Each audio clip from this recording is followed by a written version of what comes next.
আজকে আমরা শিখব একটি সূক্ষ্মকোণকে কিভাবে তিনটি ভাগে ভাগ করা যায়। তার জন্য আমি একটি কোণ এ বি সি সূক্ষ্মকোণ নিয়েছি, যার এ বিন্দুকে আমরা ধরি এম, এ বিন্দুকে আমরা ধরি এন। এম আর এন যোগ করে দিই আমরা এখন এম এন এর মধ্যবিন্দু আমরা নির্ণয় করি।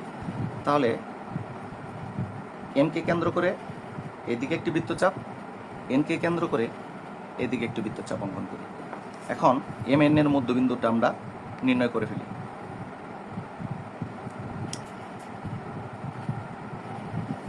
এখন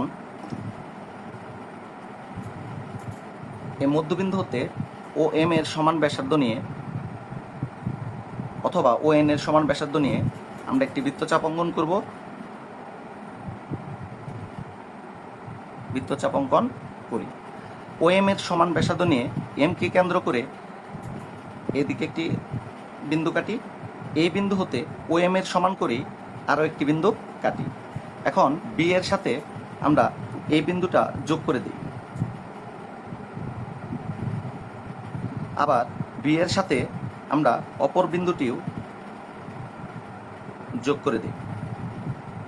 তাহলে আমরা এবিসি কোণকে সমান 3 ভাগে ভাগ করতে পারবো।